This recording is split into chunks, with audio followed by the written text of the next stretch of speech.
मैं आपसे बहुत सारे सवाल आज लेकर आया हूँ आपके से पूछने के लिए, लेकिन सबसे पहले मैं जानना चाहता हूँ कि आपका नज़रिया क्या है, क्योंकि हम सभी का एक पर्सपेक्टिव है इस पूरे विषय को देखने का।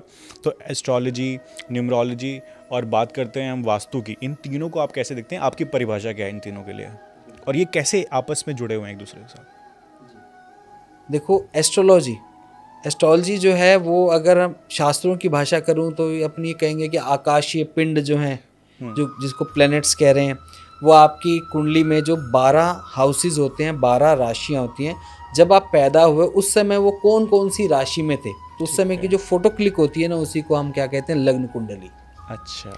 वो जीवन भर आपकी वही, वो जो फोटोकॉपी जो आपको मिल गई है फोटो, वो जीवन भर आपके साथ चिपक गई। एग्जैक्टली जिस टाइम बर्थ हुआ है, यस, उस टाइम जो सिचुएशन है पूरे प्लैनेट्स की, बिल्कुल उस टाइम समय की जो सिचुएशन है, वो जो फोटो है, उसी को हम क्या बोलते हैं, D1 चार्ट, लग्न कुंडली, कुछ भी कहते हैं। ठीक है। ठीक है। वैसे हमेशा जो ग्रह हैं, जो राशियां हमेशा मूव करती रहती है, वो कभी नहीं रुकती। राइट। तो जब आप पैदा हुए थे तब क्या सिचुएशन थी, वो उसी के अकॉर्डिंग योग और ये सब दोष ये सब बनना चालू हुए। अब इतना कलिष्ठ भाषा में, जैसे आपने मुझे पहले ही बता दिया था कि इतनी टेक्नोलॉजी में ना जाके टेक्निकलिटी में आप सिंपल भाषा में बताऊँ, तो मैं इसको बोलूँगा astrology is just art of doing. Art of doing क्यों? क्योंकि बेसिकली 3 ही क्वेश्चन होते हैं, what to do, when to do and how to do. अगर इन तीनों चीज़ों का जवाब हमें मिल जाता है तो हमारे लिए लाइफ आसान बन जाती है। दूसरा, अगर हम सिर्फ एस्ट्रोलॉजी के साथ ना जाके इसको थोड़ा सा वास्तु के साथ कनेक्ट करें। क्यों करें? क्योंकि जहाँ हम रहते हैं, एस्ट्रोलॉजी क्या बताती है, दशा, महादशा, और वास्तु हमें बताती है दिशा। जैसे आपने शुरुआत में बोला था कि दशा और दिशा, मुहावरा भी यही यूज किया था, उसकी दशा और दिशा बिगड़ गई। तो दशा और दिशा दोनों को क्लब तो एस्ट्रोलॉजी और वास्तु क्लब कर दूं तो एस्ट्रो वास्तु ही तो करेगा। दशा के अकॉर्डिंग जो प्लेनेट आपका चल रहा है वो किस दिशा को इम्पैक्ट कर रहा है, अगर हम इन दोनों पर ही वर्क कर लें तो आपको नहीं लगता कि और अच्छे रिजल्ट्स आने के चांसेस हैं। राइट। और दूसरा, आप इसको और अच्छे से समझें, और ज़्यादा मतलब इसमें गहराई में ना भी जाएं, आप अपने आसपास देख लीजिए ना, सारे नंबर्स, सारे प्लेनेट आपके अंदर है, आपके आसपास है।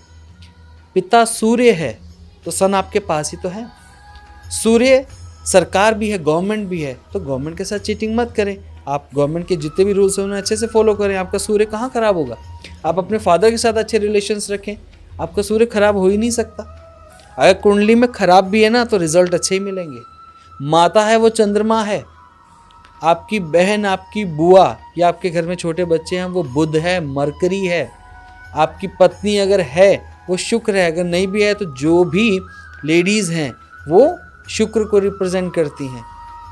आपका छोटा भाई है तो वो मंगल है, बड़ा भाई है तो वो शनि है, ताऊ जी हैं वो शनि है, और आपके जितने भी चाहे शैक्षणिक गुरु हों चाहे आध्यात्मिक गुरु हों वो बृहस्पति हैं। तो सारे प्लेनेट आपके आसपास ही तो हैं।